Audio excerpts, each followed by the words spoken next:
In section 1.2, we're going to look at some applications of linear equations. We're going to start by practicing how to convert verbal statements into mathematical statements. Take a moment to look at the table that gives us some keywords and how they relate to the four basic operations of addition, subtraction, multiplication, and division. Often when we see the word is, we can translate that into an equal sign. Let's look at our first example. We are going to write the given sentence as a mathematical equation, letting the variable x represent the unknown number. We're told that 3 less than 4 times a number equals 17. I know this can be a little confusing, so let's take a moment to really break this apart. We start out with 4 times an unknown number, and somehow we end up with 3 less than that, or 3 fewer than that. So let's start by writing down what 4 times the unknown number would look like. We'll write that as 4 times x. And 3 less than that, or 3 fewer than that, can be represented as taking away 3. We're told that this is equal to 17. Really, the hardest part of this type of problem is modeling the scenario correctly as an equation. Now that we have that 4x minus 3 is equal to 17, it's actually quite simple to solve for x. We'll start by adding 3 to both sides to get that 4 times x is equal to 20. And then we'll divide both sides by 4 to get that x, our unknown number, is equal to 5. Let's just check to make sure that this makes sense. 4 times this number 5 would be 20, and 3 less than that would be 17. Yep, sounds good. In the next example, we're going to look at a little bit of geometry. We're told that a rectangular carpet has a perimeter of 288 inches. The length of the carpet is 96 inches longer than the width. We're asked to find the width and the length of the carpet. Anytime there is information that can be gathered on a diagram, I always start out by drawing what I can visualize.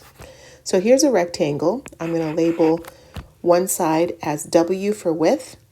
The other side would be the length, which we're told is 96 inches longer than the width.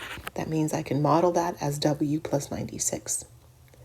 In a rectangle, opposite sides are equal length. They're congruent. So the opposite side here would also be labeled W, and then the side on the top could be W plus 96. The other clue we have in this problem is that the perimeter of the carpet is 288 inches. Perimeter refers to the sum of the lengths of all the sides. So if I add up all the side lengths, the top side to the left side, to the bottom side, to the right side, that sum should equal 288. Let's go ahead and combine like terms. It looks like we have 4 W's. And then 96 plus 96 would give us 192. Again, the hardest part of the problem, in my opinion, is behind us because we've modeled the situation correctly. The remaining linear equation is quite simple to solve. Let's subtract 192 from both sides of the equation to get 4 times W is equal to 96. And let's divide both sides by 4 to find that W is equal to 24. That means that the width of the carpet is 24 inches, and we are told that the length is W plus 96, or in this case, 24 plus 96, so the length is 120 inches. We have found the dimensions of the carpet. Another application of linear equations comes to finance. There are different types of interest that can be calculated, but in this example, we're going to talk about simple interest. The formula for simple interest is that interest is equal to principal times rate times time. The principal refers to the starting or the original amount invested. R, the rate, is usually expressed as a decimal, and T stands for the amount of time of the investment as measured in years. We don't have an example that was given to us in these notes, so I'm going to go ahead and make up our own numbers.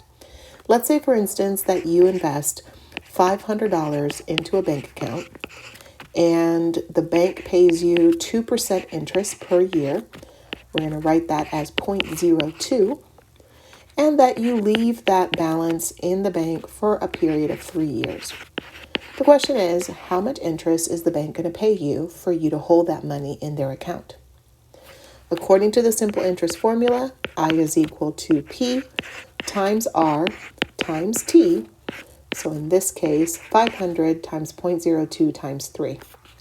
It turns out that this investment can earn you $30 over the period of 3 years if left untouched. Of course, this may not seem like a very big investment, but we did have a very small initial investment amount, and we also had a very low investment rate. Another application of linear equations comes to how distance, rate, and time relate to one another. In fact, the relationship is as follows. Distance is equal to rate, which is synonymous with speed, multiplied by time. In this example, we have a train that leaves Little Rock, Arkansas, and travels north at 85 kilometers per hour. Another train leaves at the same time and travels south at 95 kilometers per hour. The question is, how long will it take before they are a total of 315 kilometers apart? Again, any chance I have to record the information visually, I will take. So we have two trains. One is traveling 85 kilometers per hour, traveling north. The other one is traveling at 95 kilometers per hour, traveling south. And we want these two trains to be a total of 315 kilometers apart. They leave at the same time, and of course we stop the clock at the same time once they reach the desired distance. I'm going to summarize the information in the form of a table because that is how we're going to come up with the equation that will model this situation. I'm going to have 3 columns and 2 rows. First, I'm going to have a column for distance, then I'm going to have a column for rate, and finally a column for time. And I always like to just go ahead and write the relationship between those 3 quantities so I can remember how those relationships can help us put together an equation. So the first train travels at 85 miles per hour and the second at 95, kilometers per hour. We don't know how long the trains traveled, but we do know that they traveled the same amount of time. So I'm going to use the same variable t for both trains.